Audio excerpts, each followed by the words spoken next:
अस्सलाम वालेकुम। वालेकुम सलाम जी। कारी साहब मैं ना गल करनी अपने बेटे के बारे में। जी आप कौन और कहाँ से कॉल कर रही हैं? मेरा नाम नसीम है। नसीम? हाँ जी नसीम। नसीम कहाँ से कॉल कर रही हैं? लंदन से। लंदन से। जी किसके बारे में? बेटे के बारे में? हाँ जी बेटे के बारे में। बेटे की उम्र कितनी है?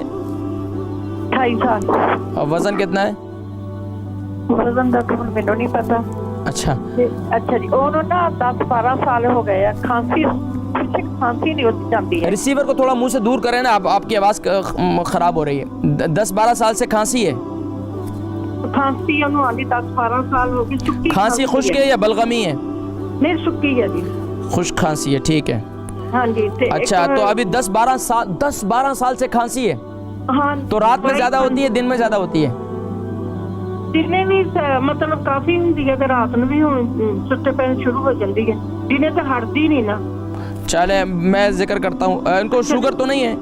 हाँ जी नहीं। ठीक है। मैं और ब्लड प्रेशर कैसा रहता है इनका? मैं दूसरे के बारे में करनी गल।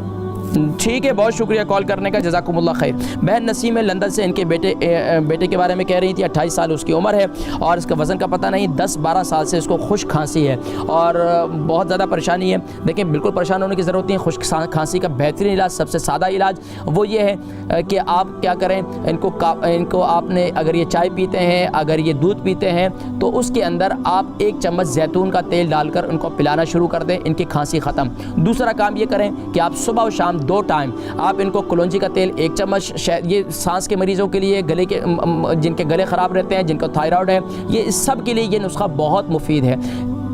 नोट कर लें, कलौंजी 1 चम्मच, कलौंजी का तेल 1 चम्मच, सरसों और शहद 1 चम्मच, अदरक का जूस 1 चम्मच। कलौंजी, शहद और अदरक का जूस 1-1 चम्मच लेकर सुबह नहार मुँह इसको 1 चम्मच इसको इस्तेमाल करें, तीनों को मिलाकर, और रात को सोते वक्त इस्तेमाल करें। इंशाअल्लाह खांसी जो है वो दूर भाग जाएगी। चाहे बलगमी हो चाहे खुश्क हो, इंशाअल्लाह खांसी करीब नहीं आएगी इंशाअल्लाह। और अगर खांसी फिर भी ज़्यादा है तो दिन में क्या करें, अपने पास शहद और काली मिर्ची ग्राइंड करके इन दोनों को मिक्स करके रखें, दोनों को बार बार चाटें। इंशाअल्लाह खांसी भी ख़त्म हो जाएगी और इंशाअल्लाह आपकी जो तकलीफ़ हो रही है उससे कमज़ोरी भी इंशाअल्लाह उससे कवर हो जाएगी।